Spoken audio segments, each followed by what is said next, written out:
कर दें स्टार्ट।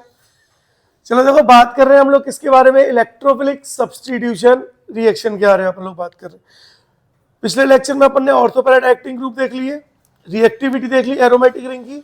अब आगे बढ़ रहे हैं और इलेक्ट्रोफिलिक सब्स्टिट्यूशन की 4 रिएक्शंस होती है, वो चारों देख रहे हैं।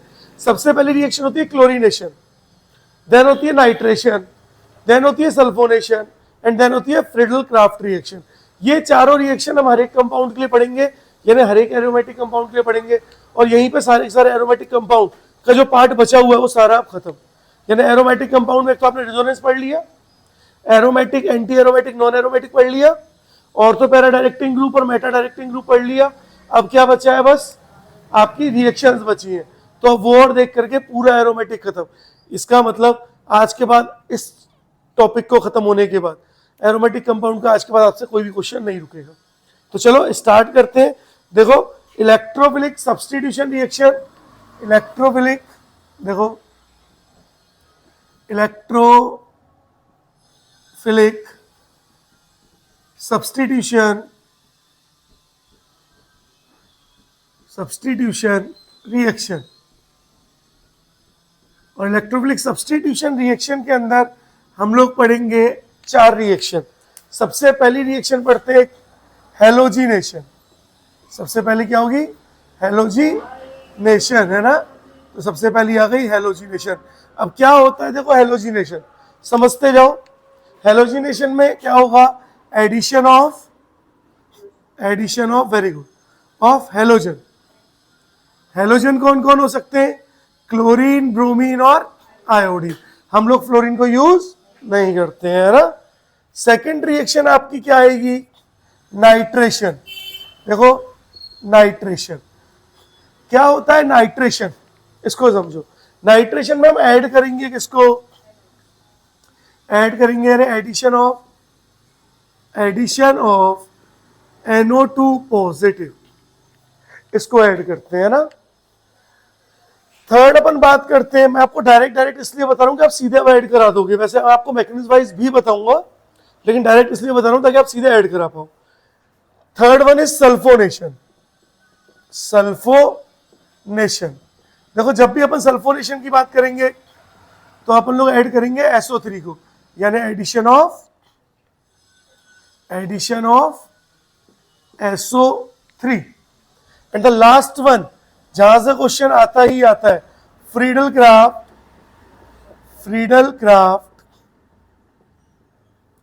रिएक्शन।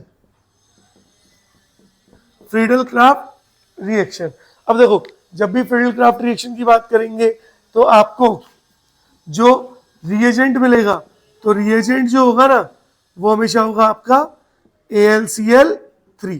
जहां पे भी आज के बाद एरोमेटिक कंपाउंड और AlCl3 दिख रहा है, तुरंत समझ जाना कौन सी रिएक्शन है, फ्रीडल क्राफ्ट। अब देखो फ्रीडल क्राफ्ट 2 तरह की होती है। एक होती है फ्रीडल क्राफ्ट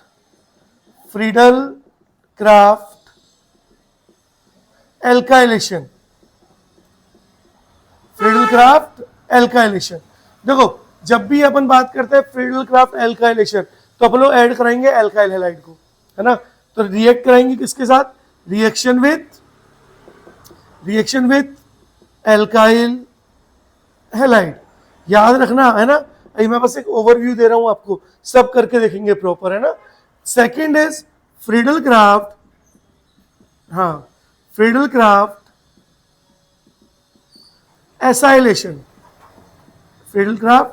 एसाइलेशन।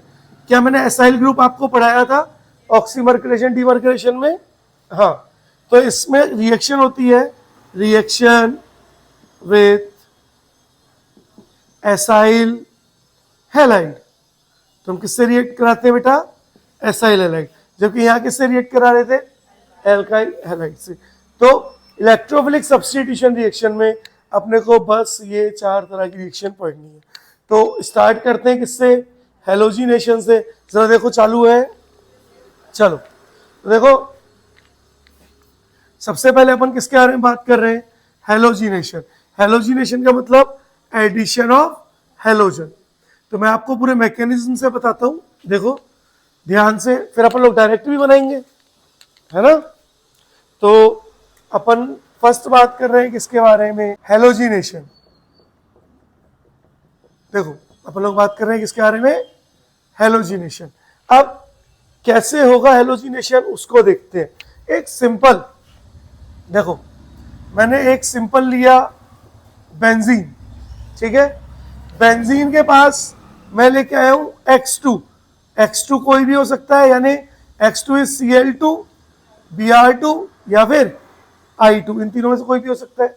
साथ में हमेशा हम एक यूज, जैसे मैंने बोला FeCl2 या FeCl3, यानी ये क्या होते हैं, लुईस एसिड होते हैं। तो साथ में हम किनको यूज करते हैं, लुईस एसिड को यूज करते हैं। क्या होते हैं लुईस एसिड, जिनका ऑक्टेट क्या होता है, इनकम्प्लीट होता है। नॉर्मली हेलोजन के साथ आपको FeCl3 मिलेगा या FeCl2 मिलेगा। अगर AlCl3 दे दिया तो भी कोई बात नहीं है, क्योंकि वो भी क्या है, एक तरह का लुईस एसिड है ना। तो आप देख के पहचान लोगे लुईस एसिड को। अब देखो रिएक्शन कैसे होगी, हमसे बोला what will be the product. देखो मैकेनिज्म वाइज देखते हैं, है ना, फिर आपको सिखा दूंगा। देखो सबसे पहले X2 यानी XX आया हेलोजन, इसके पास आया कौन, FeCl2। अब FeCl2 का ऑक्टेट इनकम्प्लीट है, लुईस एसिड है। अच्छा एक बात बताओ, जिसका ऑक्टेट इनकम्प्लीट होता है वो इलेक्ट्रोफाइल की तरह बिहेव करते हैं क्या, और Fe पे कैसा चार्ज होगा, पार्शियल पॉजिटिव चार्ज। अगर Fe पे पार्शियल पॉजिटिव चार्ज, ये पढ़ाया है मैंने इलेक्ट्रोफाइल में, पढ़ाया है ये इलेक्ट्रोफाइल में, है ना। तो Fe के ऊपर पार्शियल पॉजिटिव चार्ज है, तो ये इसमें भी क्या करेगा, पोलैरिटी जनरेट करेगा। एक के पास आया नेगेटिव और दूसरे के पास आया, अब नेगेटिव किस पे जाएगा, पॉजिटिव पे, और क्या बनाया, X positive plus FeCl3 negative. बोलो दिखा यहां तक, जरा बताओ यहां पर क्या बना, X पॉजिटिव मतलब इलेक्ट्रोफाइल या न्यूक्लियोफाइल, इलेक्ट्रोफाइल दिख रहा है ना, इलेक्ट्रॉन लविंग है, तो ये क्या हो गया, इलेक्ट्रोफाइल। बोलो दिख रहा है, तो ये बन गया आपका इलेक्ट्रोफाइल।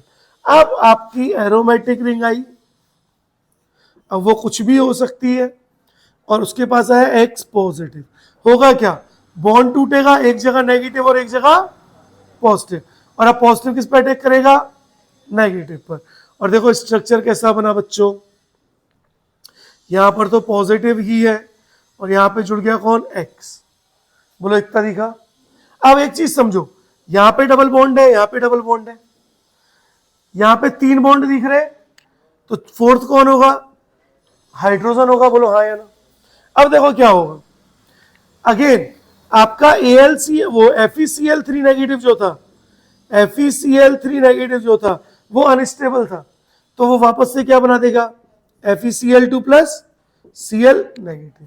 और अब ये जो Cl नेगेटिव है, देखो यहां पर पॉजिटिव, यहां पर X और यहां पर अच्छा मैंने Cl3 लिख दिया, X3 लिखो, FeCl2X नेगेटिव है ना, ताकि हमारी डाउट क्लियर हो जाए। Cl2 और X नेगेटिव, X जुड़ा है ना, तो X नेगेटिव। और अब क्या होगा, यहां पर हाइड्रोजन है, अब हमारा X नेगेटिव आएगा, और X नेगेटिव क्या करेगा, H पॉजिटिव हाइड्रोजन को पॉजिटिव की फॉर्म में ले जाएगा। तो बॉन्ड कहाँ आ गया, यहाँ आ गया, और जैसे ही बॉन्ड यहाँ आया तो स्ट्रक्चर कैसा बना, देखो ये बॉन्ड यहाँ पे था, ये बॉन्ड यहाँ पे था, ये बॉन्ड वापस आ गया, यानी यहाँ पे बॉन्ड आया।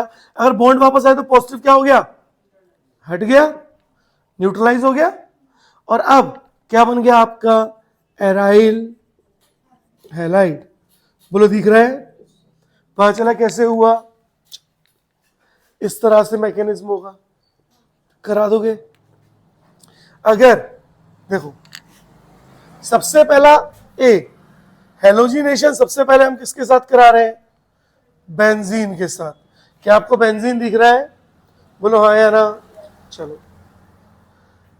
अगर मैं यहीं पे एक एग्जांपल की बात करूं, मैंने लिया है फिर से बेंजीन, देखना ध्यान से देखना, मैंने लिया बेंजीन और मैं ऐड कर रहा हूं 6 मोल X2 को FeCl2 की प्रेजेंस में। तो देखो यहां पर X2 का मतलब था 1 मोल, 1 मोल से हेलोजन एक ही जगह जुड़ा। अगर 6 मोल है तो कितनी जगह मिलेगा, जुड़ेगा, 6 मोल है तो 6 की 6 जगह जुड़ जाएगा, यानी हम डायरेक्टली जोड़ दें। देखो एक जगह जुड़ रहा था तब भी डबल बॉन्ड था, और 6 जगह जुड़ रहा है तब भी क्या है, डबल बॉन्ड दिख रहा है, 4, 5 और 6। इसका क्या नाम होगा, हेक्सा क्लोरो बेंजीन। क्लोरीन है तो क्लोरो, हेलोजन है तो हेलो। तो 6H2 की जगह Cl2 ले लेते हैं ताकि मैं क्लोरीन जोड़ दूं और इसका पूरा नाम आपको बता दूं, है ना। हेलोजन देखो, क्लोरीन क्लोरीन क्लोरीन क्लोरीन और क्लोरीन और क्लोरीन, तो इसका नाम क्या हो गया, हेक्साक्लोरोबेंजीन। अच्छा, इसका फॉर्मूला क्या होगा, C6Cl6। इसको ही और क्या बोलते हैं, HCB। तो एग्जामिनर है ना आपको HCB भी लिख के दे सकता है। तो बोलो आप लोग पहचान लोगे, बोलो हाँ या ना। एक आपको दूं, अब देखो बी पार्ट हम बना रहे टॉलविन से। बी क्या ले रहे हैं, टॉलविन ले रहे हैं। क्वेश्चन के थ्रू करें इसको, जरा बताओ, क्वेश्चन के थ्रू करें। देखो CH3 मैंने लिख दिया, क्या टॉलविन बन गया। चलो देखो क्वेश्चन के थ्रू करते हैं। मैंने आपको बोला Cl2/FeCl2 और एक और ले रहा हूं मैं Cl2/HNu, 2 लिए हैं मैंने, ठीक है। अब ध्यान से देखो, अभी HNu वाली रिएक्शन मैंने आपको पढ़ाई है क्या, अभी नहीं पढ़ाई, आगे पढ़ाऊंगा, लेकिन फिर भी अभी बता दूंगा उसको भी। जरा ध्यान से देखो, CH3 कैसा ग्रुप है, CH3 कैसा ग्रुप है, इलेक्ट्रॉन डोनेटिंग ग्रुप, याद है CH3 कैसा है, इलेक्ट्रॉन डोनेटिंग ग्रुप। और कैसा ग्रुप है, ऑर्थो पैरा डायरेक्टिंग ग्रुप। बोलो हाँ या ना। इसका मतलब जैसे यहां पर X2 से X निकला था, तो Cl2 से भी Cl पॉजिटिव निकलेगा, और Cl पॉजिटिव कहां जुड़ेगा, या तो, और देखो ऐसे लिख दूं, Cl और Cl नेगेटिव और पॉजिटिव, तो Cl पॉजिटिव या तो ऑर्थो पे जुड़ेगा या फिर पैरा पे जुड़ेगा। इसका मतलब स्ट्रक्चर कैसा बना, देखो CH3 और एक बार पैरा पे क्लोरीन, यानी इसका नाम क्या होगा, पैरा क्लोरो टॉलविन। क्या नाम होगा, पैरा क्लोरो टॉलविन। बोलो इतना पता पड़ रहा है। एक बनेगा बेटा, हाँ, ऑर्थो क्लोरो टॉलविन, क्योंकि यहां पे क्या जुड़ा, ऑर्थो, तो इसका नाम क्या है, ऑर्थो क्लोरो टॉलविन। बोलो पहचान पा रहे हो। एक चीज समझो, जो पैरा प्रोडक्ट होता है ना, वो हमेशा क्या होता है, मेजर होता है। मेजर मतलब मोर स्टेबल, ठीक है। जबकि ऑर्थो क्या होता है, माइनर होता है, और क्या होता है, less stable. Para product more stable होता है, क्यों, ड्यू टू, हाँ, due to symmetry, due to symmetry. Symmetry की वजह से पैरा प्रोडक्ट क्या होता है, मोर स्टेबल होता है ना। सिमेट्री कैसे, देखो ऊपर एक पार्ट है, यहाँ एक पार्ट है, तो देखो इक्वल है ना, सिमेट्रिक है। लेकिन एक ईंट मान लो कि ये एक ईंट है, तो एक ईंट ऐसे, यानी एक ईंट तो है आपकी ऐसे, इस ईंट से घर बनाओगे बन जाएगा आराम से, दीवार बन जाएगी। लेकिन दूसरी ईंट कैसे है, ऐसे आई, ऐसे आई, या ऐसे आई, या ऐसे आई, फिर ऐसे आई, क्या इससे अगर ढंग से बन पाएगा। तो ये वाली देखो ईंट ऐसी तो हो रही है, यहां से ये वाला पार्ट बाहर निकल रहा है, तो ये सिमेट्रिक नहीं है, ये क्या है, ये सिमेट्रिक है। और जितना ज्यादा सिमेट्री होगी उतनी ज्यादा क्या होगी, स्टेबिलिटी होगी। लेकिन अगर मैं ये वाला क्वेश्चन देखूं, या इसको बाद में ही बताऊंगा, छोड़ दो अभी, क्योंकि अभी ये मैंने पढ़ाया नहीं है ना, तो इसलिए फिर आप अभी कंफ्यूज हो जाओगे, ठीक है। इतना पता पड़ा। तो हमने किसके साथ कराया क्लोरीनेशन, टॉलविन। टॉलविन कैसा ग्रुप है, ऑर्थो पैरा डायरेक्टिंग ग्रुप। चलो नेक्स्ट कराएं, फिनॉल के साथ कराऊं एक बार। देखो नेक्स्ट कराता हूं थर्ड विथ फिनॉल। हाँ बोलो। नहीं नहीं नहीं नहीं नहीं नहीं, यहाँ नहीं होगी हाइड्रोजन बॉन्डिंग, यहाँ नहीं होगी। यहाँ किसके बीच में होगी, कार्बन तो हाइड्रोजन बॉन्डिंग करेगा नहीं, और क्लोरीन के साथ भी नहीं। क्लोरीन के साथ हाइड्रोजन बॉन्डिंग सिर्फ किसमें होती थी, क्लोरल में होती थी, वो भी किसकी होती थी, OH की होती थी। तो यहाँ कोई हाइड्रोजन बॉन्डिंग नहीं है ना। अभी आएगी हाइड्रोजन बॉन्डिंग, घबराओ मत, देखते जाओ। देखो अभी हम हेलोजिनेशन ही करा रहे हैं। पहला कंपाउंड कराया बेंजीन के साथ, सेकंड कंपाउंड कराया टॉलविन के साथ, थर्ड अपन लोग करा रहे हैं C with phenol. With phenol, तो फिनॉल का हेलोजिनेशन करा रहे हैं। देखो आपका है phenol OH, this is phenol. देखो phenol is more reactive, phenol ज्यादा रिएक्टिव होता है टोल्यूइन और बेंजीन से, है ना, तो more reactive than toluene and benzene.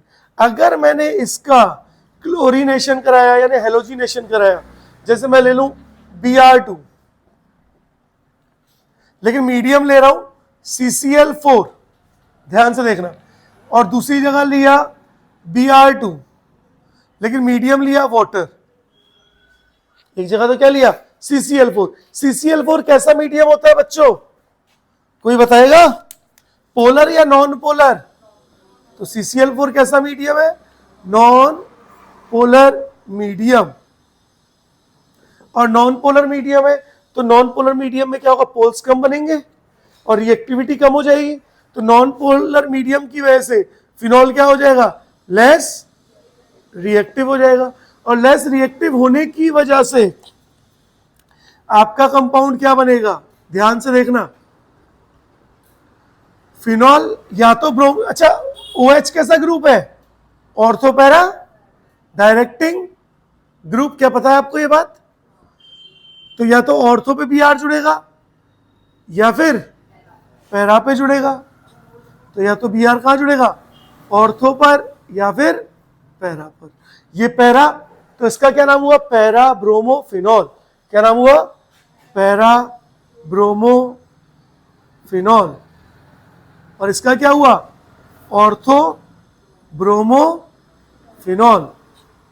बोलो इतनी बात समझ आ रही है पक्का? कौन मेजर होगा, पैरा वाला मेजर होगा, जबकि ऑर्थो वाला माइनर होगा। इसको थोड़ा नीचे बना दे, देखो इसको यहां नीचे बनाते हैं, Br2/वाटर। अब देखो वाटर कैसा मीडियम है, एक पोलर मीडियम है। वाटर कैसा मीडियम है, पोलर मीडियम। पोलर मीडियम होने की वजह से ये मोर रिएक्टिव हो जाता है, यानी फिनॉल की रिएक्टिविटी को क्या करता है, बढ़ाता है। कैसे दिखाऊं, देखो दिखाता हूं कैसे। देखो ये आपका था फिनॉल, ये था आपका फिनॉल, ठीक है, इसके पास कौन आया, वाटर, इसके पास कौन आया, वाटर। अब इसके पास जब वाटर आया ना, तो O पे नेगेटिव और H पर पॉजिटिव, और ये लोन पेयर जो है ना H को ले जाएंगे और क्या बना देंगे, O negative plus H3O positive. देखो भाई ये फिनॉल था, ये क्या था, फिनॉल था, और फिनॉल क्या था, रिएक्टिव था, है ना, रिएक्टिव था। लेकिन ये बन गया है फिनॉक्साइड आयन, और जो फिनॉक्साइड आयन होता है ना, ये हाईली रिएक्टिव है। तो देखो जब मैंने CCl4 डाला था तो फिनॉल ही रिएक्ट कर रहा था, लेकिन जब मैंने वाटर डाला है तो फिनॉल रिएक्ट नहीं कर रहा। अब कौन रिएक्ट कर रहा है, फिनॉक्साइड आयन रिएक्ट कर रहा है। और फिनॉक्साइड आयन क्या है, बहुत ही ज्यादा रिएक्टिव है, और बहुत ज्यादा रिएक्टिव होने की वजह से ये क्या करेगा, देखो OH ऑर्थो पे भी ब्रोमीन जोड़ देगा, पैरा पे भी ब्रोमीन जोड़ देगा, यानी रिएक्टिविटी इतनी ज्यादा हो गई कि हर एक ऑर्थो और पैरा पोजीशन में ब्रोमीन जुड़ गया, पता चला। और इसका क्या नाम होगा, 2,4,6 tribromophenol, 2,4,6 tribromophenol. Numbering कर लो, जिस फंक्शनल ग्रुप की numbering 1, then second, then third, then fourth, then fifth, then sixth.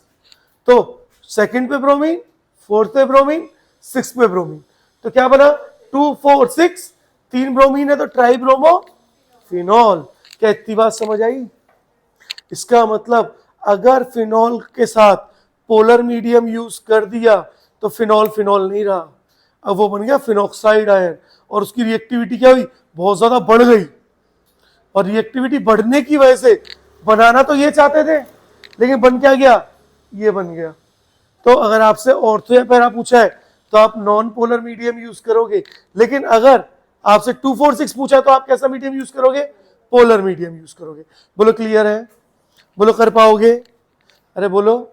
चलो आगे बढ़े, देखो एनालीन को करेंगे लास्ट में, एनालीन को करेंगे लास्ट में। एनालीन से पहले नाइट्रोबेंजीन देखें और बेंजोइक एसिड देख लें। चलो देखो कितने हो गए सी। अब हम बात कर रहे हैं किसके बारे में, डी। डी अपन लोग बात कर रहे हैं फ्रॉम नाइट्रो या with nitrobenzene, with chlorination, with halogenation, with nitrobenzene. देखो नाइट्रोबेंजीन इज, बेंजीन के ऊपर कैसा ग्रुप आया, NO2, और मैंने यहां पे आपको दे दिया Cl2, FeCl2 की प्रेजेंस, या FeCl3 या FeCl2 कुछ भी यूज कर सकते हो। अब सबसे पहले मुझे देख के बताओ NO2 कैसा ग्रुप है, ऑर्थो पैरा डायरेक्टिंग ग्रुप है या मेटा डायरेक्टिंग है, मेटा डायरेक्टिंग है। तो NO2 कैसा ग्रुप है, मेटा डायरेक्टिंग ग्रुप है। NO2 कैसा ग्रुप है, मेटा डायरेक्टिंग ग्रुप। अगर NO2 मेटा डायरेक्टिंग ग्रुप है तो हेलोजन कौन सी पोजीशन पे जुड़ेगा, मेटा पे। देखो दिख रहा है NO2 और Cl, और क्या बना, मेटा क्लोरो नाइट्रोबेंजीन। दिख रहा है, बन गया। मुझे एक छोटी सी बात बताओगे बच्चों, पूछ लूं। मेरा क्वेश्चन है हेलोजन और नाइट्रो ग्रुप में से किसकी प्रेफरेंस ज्यादा होती है, हेलोजन की प्रेफरेंस ज्यादा होती है। तो किसके अकॉर्डिंग प्रोडक्ट का नाम बताओगे, हेलोजन के अकॉर्डिंग बताओगे। तो मेटा नाइट्रो क्लोरोबेंजीन नाम होगा इसका। क्या होगा, मेटा नाइट्रो क्लोरोबेंजीन। पता चल रहा है। चलो चलो अगला करोगे, अगला तुम लोग करो। E, with benzoic acid, with benzoic acid. मैंने बनाया बेंजोइक एसिड, देखो COOH, और यहां पे मैंने लिया Cl2 और FeCl3। बोलो COH कैसा ग्रुप, मेटा डायरेक्टिंग ग्रुप। पता है ना COH कैसा, मेटा डायरेक्टिंग ग्रुप। अगर मेटा डायरेक्टिंग ग्रुप है तो Cl कहां लगाएगा, मेटा पर, तो Cl लग गया एंड COOH, तो मेटा क्लोरो बेंजोइक एसिड। देखो एक एक ही प्रोडक्ट बन रहा है क्योंकि मेटा तो एक ही जगह होता है ना, हाँ, जबकि ऑर्थो पैरा में तो एक ऑर्थो बन रहा था और एक और बताओगे यार। ई के बाद F, ये बताओ with anisole, with anisole. Anisole क्या होता है, बेंजीन के ऊपर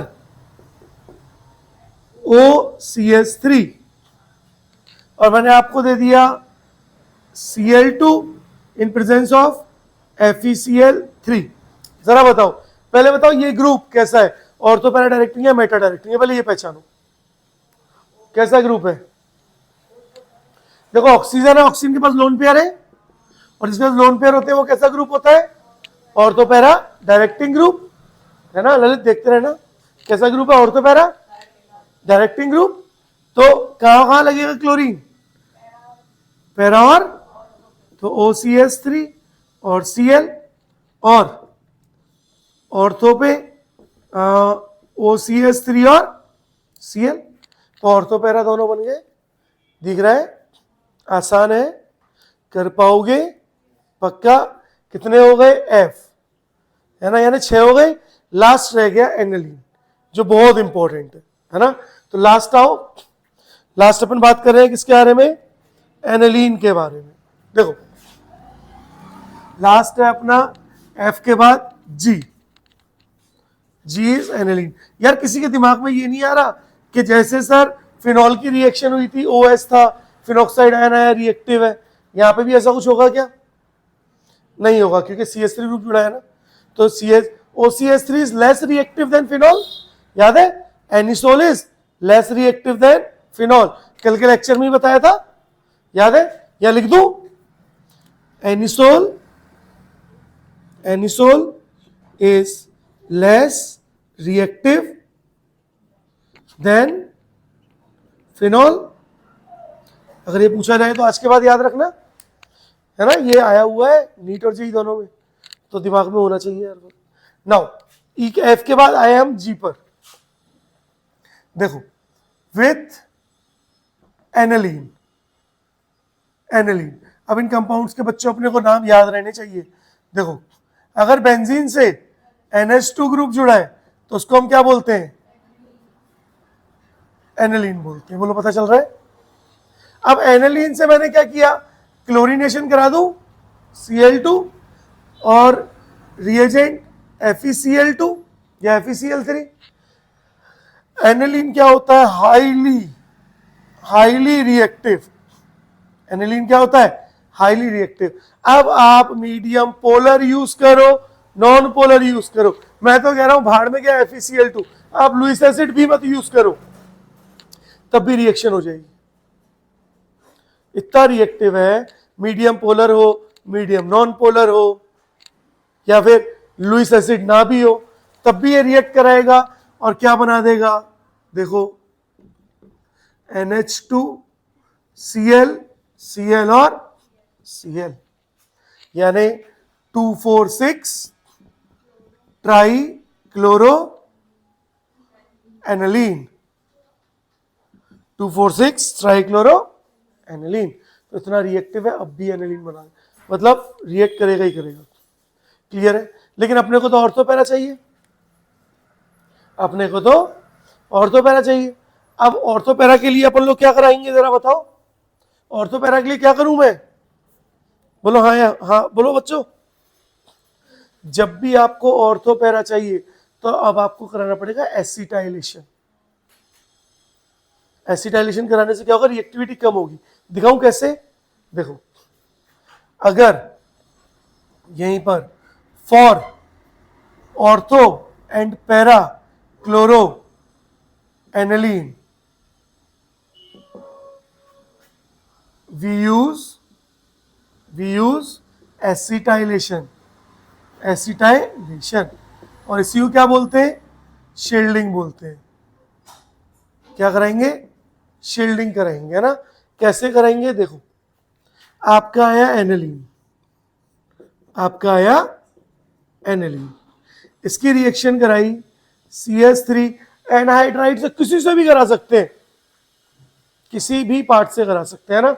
देखो मैं किससे कराऊं, किसी भी, सुनो, शील्डिंग कराने के लिए आप कोई भी कार्बोक्सिलिक एसिड यूज कर सकते हो एक्सेप्ट अमाइड, एक्सेप्ट अमाइड। आप अमाइड को यूज नहीं करते हो बस, ठीक है। उसके अलावा अच्छा क्या मैं आपको बता दूं कार्बोक्सिलिक एसिड डेरिवेटिव कौन कौन से होते हैं, एक बार बता दूं ताकि थोड़ी सी आपको हेल्प हो जाए, नहीं तो तुम लोग कंफ्यूज हो जाओगे। देखो हम बात कर रहे हैं किसके बारे में, carboxylic acid, carboxylic acid derivatives, carboxylic acid derivative. सबसे पहला anhydride, CH3 C double bond O O C double bond O CH3, क्या बोलते हैं इसको, anhydride. Second CH3 C double bond O O CH3, क्या बोलते हैं, एस्टर, याद है। फोर्थ बोल दिया, CH3 C double bond O X, यानी एसाइल हैलाइड, या X नॉर्मली आपको क्लोरीन ही मिलता है। और बोलो CH3 C double bond O NH2, this is amide, amide. तो ये चारों क्या है, कार्बोक्सिलिक एसिड के डेरिवेटिव है। इनमें से किसी भी एक को आपको यूज करना है ना। अमाइड को हम यूज नहीं करते क्योंकि अमाइड में पूछते हैं कि अमाइड क्यों नहीं यूज करते, कि अमाइड में NH2 जो होता है वो पुअर लिविंग ग्रुप होता है, पुअर लिविंग ग्रुप यानी आसानी से निकलेगा ही नहीं, ठीक है, इसलिए रिएक्ट आसानी से नहीं करेगा। तो चलो कोई भी एक एसिड डेरिवेटिव ले लेते, कौन सा ले बोलो, एसाइल हैलाइड ले ले। चलो तो देखो CH3 C double bond O Cl ले लेते हैं, यहां पे NH2 है, दिख रहा है। अब क्या मैं NH2 को ऐसे लिख सकता हूं, NH और H, यहां से क्या होगा, HCl माइनस हो जाता है, HCl माइनस हुआ तो क्या बचा, देखो ध्यान से, यहां पर यहां बना दूं, चलो यहां बना देता हूं, NH C double bond O CH3। अब देखो ध्यान से बच्चों, बहुत ध्यान से देखना, यहां पर नाइट्रोजन के पास लोन पेयर थे और वो पूरे के पूरे पार्टिसिपेट कर रहे थे किसके साथ, रिंग के साथ, रेजोनेंस में। ये बात क्लियर है? दोबारा बताऊं, एनालीन में नाइट्रोजन के पास जो लोन पेयर थे वो पूरे के पूरे किसके साथ पार्टिसिपेट कर रहे हैं, बेंजीन रिंग के साथ, रेजोनेंस में। लेकिन जब यहां पे आए तो इसके लोन पेयर रिंग से तो पार्टिसिपेट कर रहे हैं, लेकिन देखो लोन पेयर सिंगल, यानी क्या हो गया, लोन पेयर अब बट गए, चलो उसको पानी दो, लोन पेयर बट गए और अब ये क्या हो गया, लेस रिएक्टिव हो गया, बोलो हाँ या ना, ये लेस रिएक्टिव हो गया। अब ये लेस रिएक्टिव हो गया, अब आप यूज कर सकते हो हेलोजन को, यानी अब आप यूज करो Cl2 को। जैसे आप Cl2 को यूज करोगे तो अब लेस रिएक्टिव होने की वजह से, यानी Cl2 को ऐसे लिख लो ना, Cl नेगेटिव, और तो अब पॉजिटिव या तो ऑर्थो पे आएगा या फिर पैरा पे आएगा। और अब देखो क्या बना, NH C double bond O CH3 और Cl plus NH C double bond O CH3 और Cl। चलो तुम उठ के आ गया हो वहां से पानी पी के, इतना आ गया। क्या अपने को यही चाहिए था? नहीं चाहिए था, एनालीन वाला पार्ट चाहिए था ना। क्या ये एनालीन है? नहीं। अब क्या करोगे, अब इसमें डाल दो वाटर। जैसी वाटर डाला H और OH, H पॉजिटिव और OH, H पॉजिटिव और OH नेगेटिव। अब यहां से टूटेगा बॉन्ड, यहां से टूटेगा बॉन्ड, और कार्बन पे पॉजिटिव और नाइट्रोजन इज मोर इलेक्ट्रोनेगेटिव, तो नाइट्रोजन पे नेगेटिव और कार्बन पे, तो H पॉजिटिव किसके पास गया, नेगेटिव। H पॉजिटिव किसके पास जा रहा है, नेगेटिव। और देखो प्रोडक्ट क्या बन रहा है, यहां पर देखो Cl तो यहां पे था ही, और यहां पे क्या बना, NH2, क्योंकि NH पहले से था, एक हाइड्रोजन और आया। यहां पे भी क्या बना, देखो NH2 और Cl। साथ में क्या निकला, दोनों के साथ क्या निकलेगा, CH3 C double bond O और OH, यानी CH3 C double bond O और OH, यानी एसिड बाहर निकल गया। पता चला? इसका मतलब एनालीन बहुत रिएक्टिव है। एनालीन डायरेक्ट रिएक्ट ही नहीं करेगा, मतलब aniline directly ortho para product के लिए बनाएगा ही नहीं, हर कंपाउंड में, हर जगह। अभी नाइट्रेशन कराएंगे ना, तो नाइट्रेशन में भी एनालीन क्या करेगा, ऑर्थो पैरा बनाएगा ही नहीं। वो हमेशा क्या बनाता है, 2,4,6, है ना, हमेशा क्या बनाएगा, 2,4,6 वाला प्रोडक्ट बनाएगा। तो कभी भी एनालीन से अगर ऑर्थो पैरा बनाना है तो क्या कराओगे, शील्डिंग कराओगे, यानी एसाइलेशन या एसिटाइलेशन कराओगे। क्लियर है ये बात? अच्छा, अगर फिनॉल होता तो फिनॉल भी रिएक्टिव है, लेकिन फिनॉल को हम कंट्रोल कर सकते हैं, कैसे, पानी डाला तो ज्यादा रिएक्टिव, लेकिन अगर नॉन पोलर मीडियम डाल दिया जैसे CCl4 या CH2, देखो नॉन पोलर कौन कौन है, नॉन पोलर CCl4 सबसे कॉमन, CH2 बेंजीन, ये सब क्या है, नॉन पोलर है भाई, इनमें पोल नहीं बन रहे हैं, है ना। अच्छा, कई बार एग्जामिनर CO2 भी दे देता है, CO2 ये भी क्या है, नॉन पोलर। कैसे पहचानोगे, क्या मैंने आपको डायपोल मूवमेंट पढ़ाई है, जिनकी डायपोल मूवमेंट 0 वो सारे के सारे नॉन पोलर मीडियम। बोलो यहां तक किसी भी बच्चे को कोई भी डाउट है? नहीं है? आगे बढ़े। हम लोगों ने क्या कंप्लीट कर लिया, हेलोजिनेशन। हेलोजिनेशन में हमने कितनी रिएक्शन पढ़ी, G ABCDEFG 7 रिएक्शन पढ़ ली। ये सातों की सातों के बाद है ना, अब काफी पार्ट खत्म हो गया आपका। सेम नाइट्रेशन में भी इन सातों को पढ़ेंगे, देन सल्फोनेशन में भी और फ्रीडल क्राफ्ट में भी। तो अब स्टार्ट करें नाइट्रेशन। चलो तो अब स्टार्ट करते हैं नाइट्रेशन, है ना, ये तो आप नोट कर ही लोगे। चलो तो देखो बच्चों, बात कर रहे हैं नाइट्रेशन। देखो बहुत ही इंपॉर्टेंट क्लास है ये, है ना। यहाँ पर बिल्कुल भी आपकी लापरवाही होनी नहीं चाहिए, क्योंकि यहाँ से मैं सारे एरोमेटिक कंपाउंड्स की रिएक्शन को कवर करा रहा हूँ बच्चों, तो बहुत ही ध्यान से करो, गलती की गुंजाइश नहीं होनी चाहिए। ठीक है। हाँ, तो आगे बढ़ते हैं।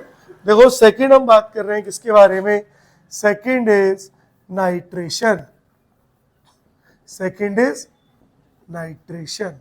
जब भी मैं नाइट्रेशन की बात करूंगा तो मेरा रिएजेंट क्या होगा, रिएजेंट क्या होगा, concentrated HNO3 plus concentrated H2SO4, ये होगा मेरा रिएजेंट।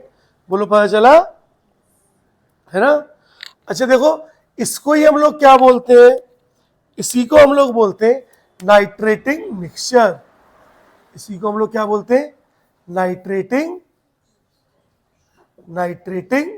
मिक्सचर। बोलो दिख रहा है।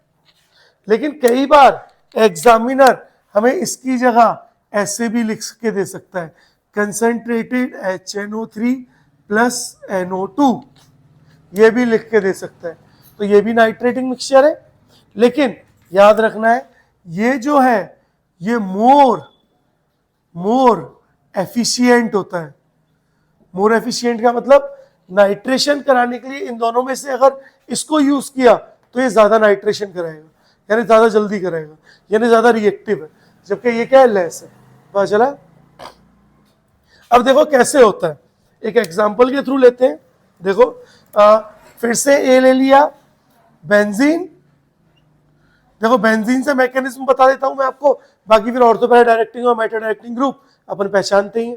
अगर आपके पास आया बेंजीन, देखो एग्जांपल है मेरा, ये रहा बेंजीन, इसके साथ आया एरो पर, एग्जामिनर ने लिख के दिया है concentrated HNO3 plus concentrated H2SO4, और मुझसे बोला what will be the product. तो कैसे होगा मैकेनिज्म, देखो कैसे होगा मैकेनिज्म। सबसे पहले जो HNO3 था, क्या मैं HNO3 को ऐसे लिख सकता हूं, OH और NO2। देखो H N और 3 ऑक्सीजन है, और वो रिएक्ट कर रहा है किसके साथ, HSO4 नेगेटिव के साथ।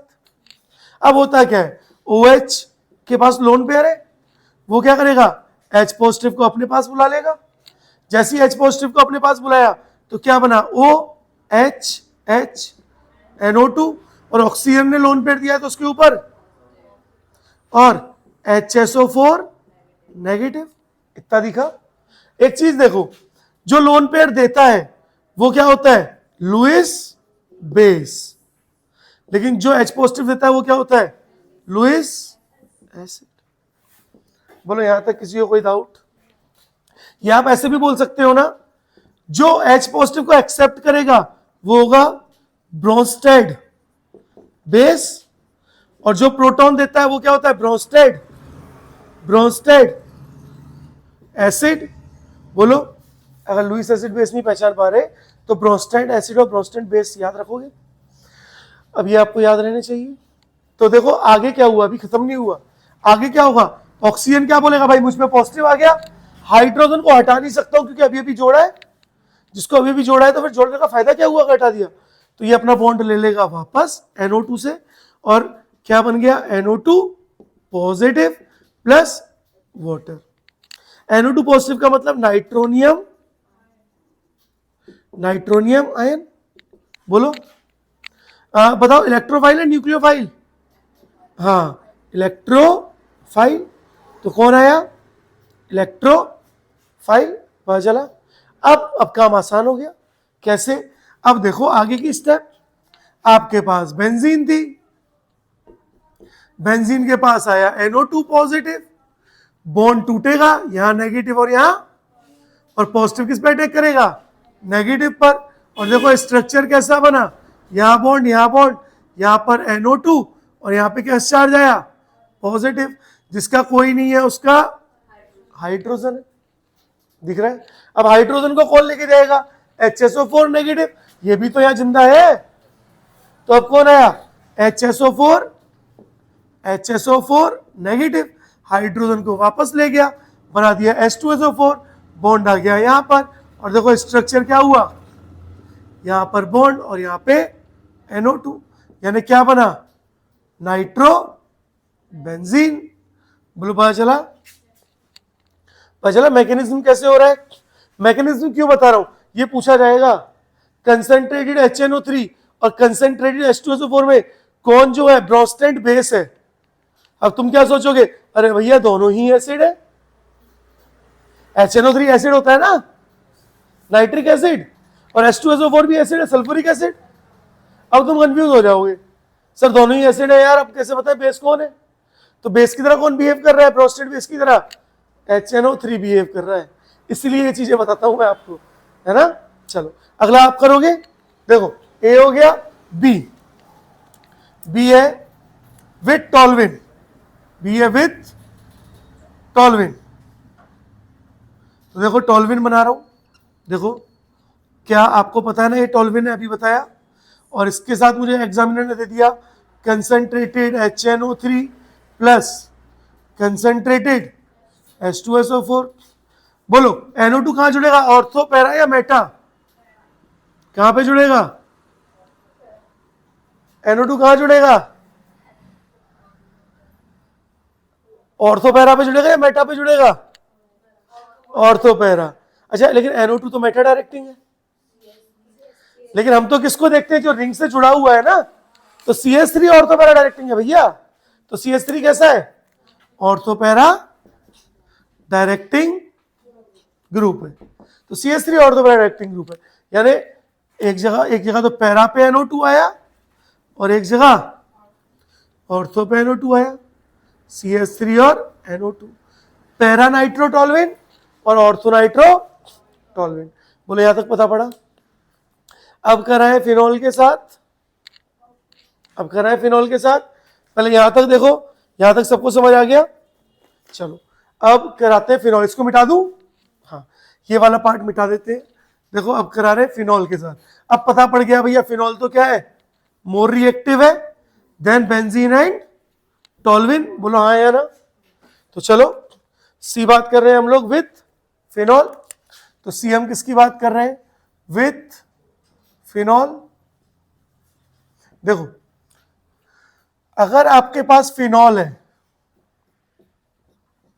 फिनॉल, दिस इज फिनॉल, तो फिनॉल इज मोर रिएक्टिव। देखो चालू है। अब ज्यादा रिएक्टिव होने की वजह से अगर आप फिनॉल में डाइल्यूट HNO3 भी डाल दोगे ना, तो भी ये रिएक्ट कर जाएगा।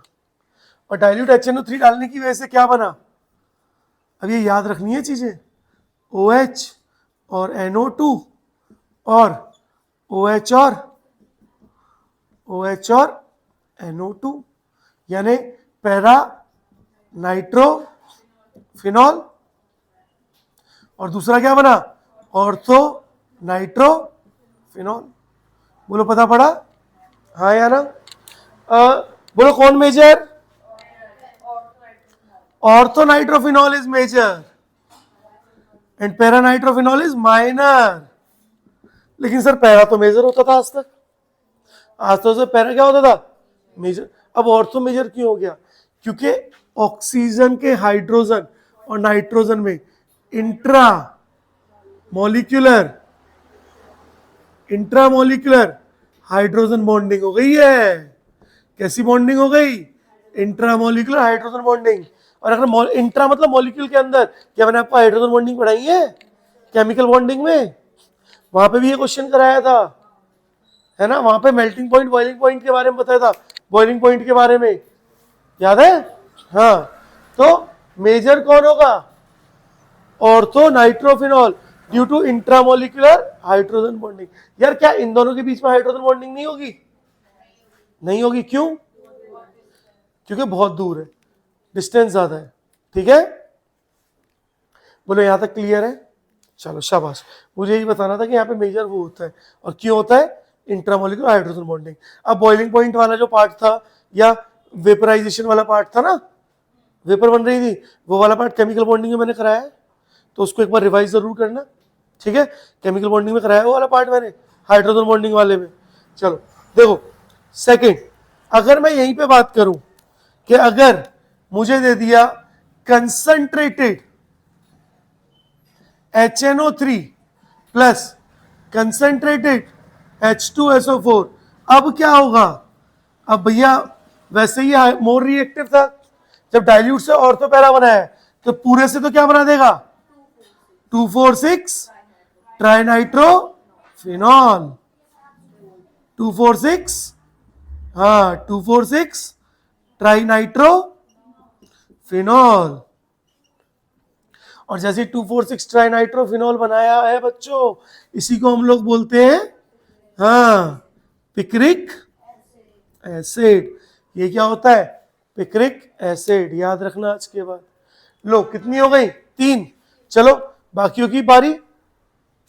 नाइट्रेशन के बाद आगे फिनॉल के बाद अब बात करते हैं नाइट्रोबेंजीन और फिर benzoic acid and after that aniline और एनिसोल भी। हाँ तो सी अपन बात कर रहे हैं, डी अपन बात कर रहे हैं विद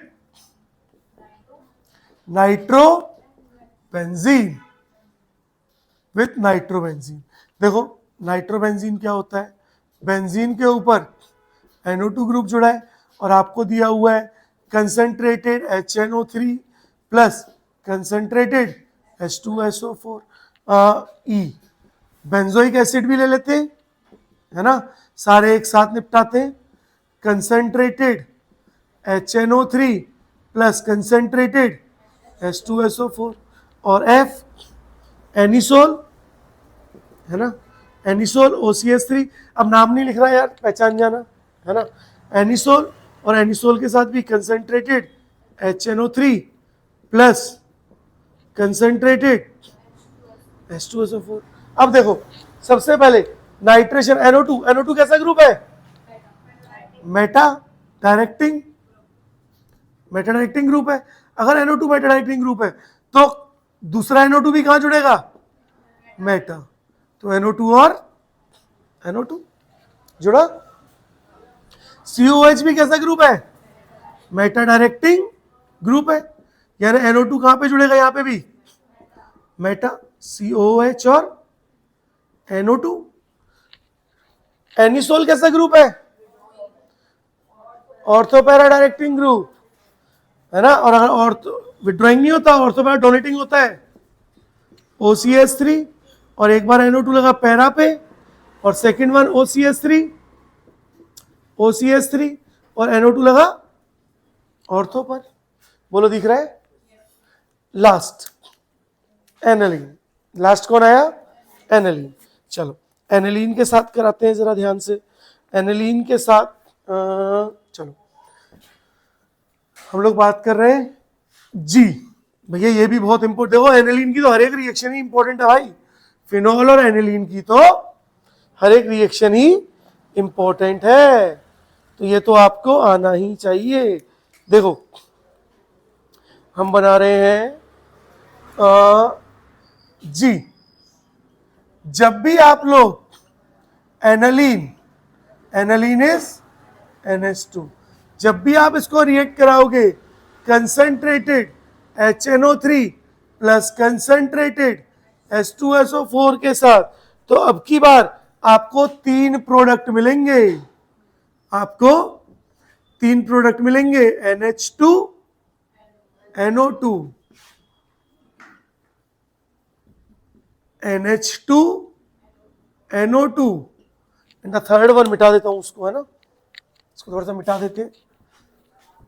हाँ देखो इसको मिटा देते हैं ताकि अपने को और आसानी से समझ आ जाए। And the third one is again NH2 और NO2। देखो इसका क्या नाम हुआ? इसका नाम हुआ पैरानाइट्रो एनिलीन,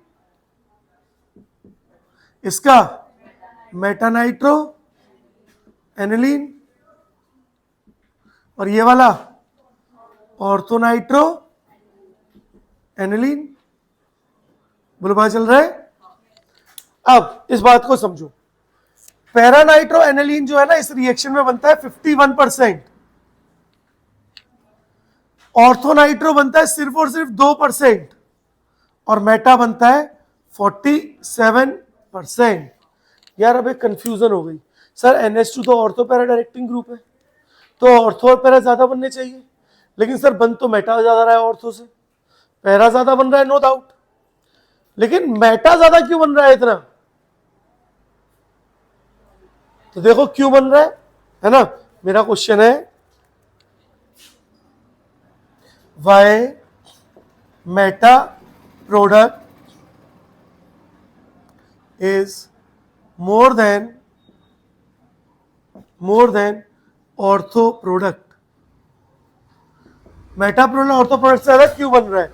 तो देखो क्यों बन रहा है, क्योंकि जैसे ही आपकी एनालीन थी, एनालीन इज NH2, मीडियम में वाटर था और वाटर से इसने क्या किया, H पॉजिटिव को गेन कर लिया, और वाटर से H पॉजिटिव को गेन करके इसने क्या बना लिया, NH3 पॉजिटिव।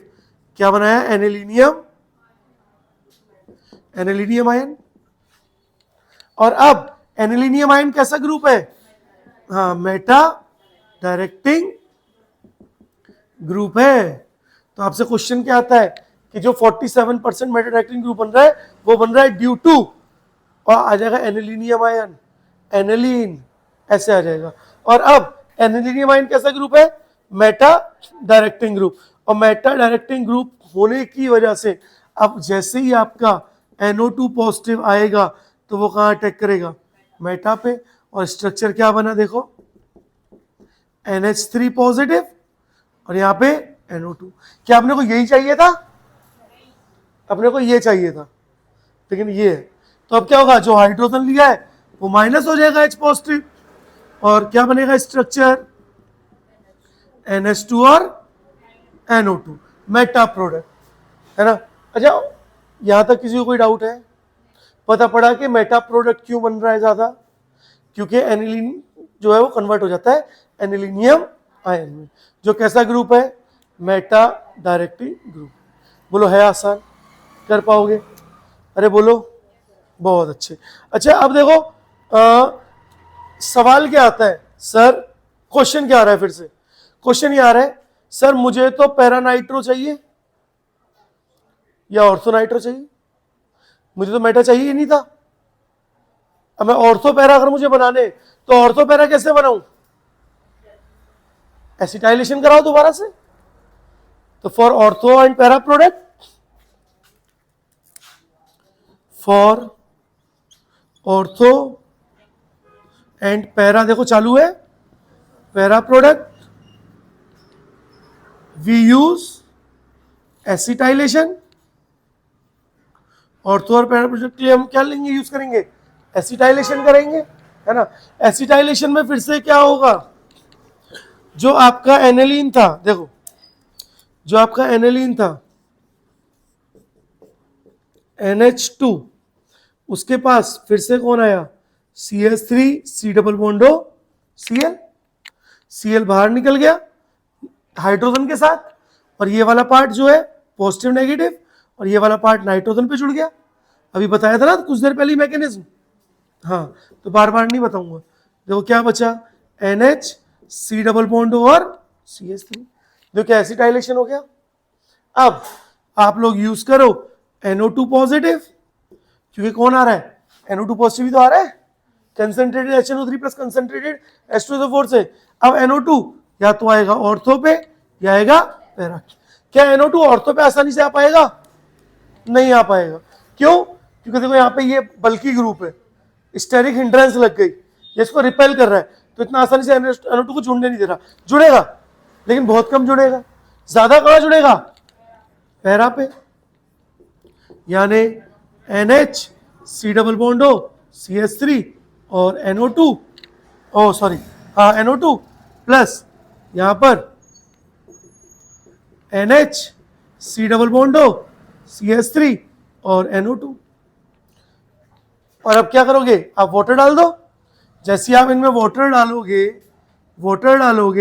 तो वाटर H और OH बनाएगा, और H और OH बनकर ये वापस बन जाएंगे। ये एक तो बनेगा ऑर्थो और एक बनेगा पैरा। बोलो बना लोगे, सेम मैकेनिज्म है। किसी को देखो यहाँ पे कोई डाउट, पक्का? आसान है? तो इसका मतलब हमने इलेक्ट्रोफिलिक सब्स्टिट्यूशन रिएक्शन आधी खत्म कर ली। अब तो बस 2 रिएक्शन बची, सल्फोनेशन और फ्रेडल क्राफ्ट रिएक्शन, है ना। तो उनको करेंगे कल के लेक्चर में, नहीं तो फिर ज्यादा हो जाएगा। तो आज के लिए इतना ही, आप लोग नोट कर लो।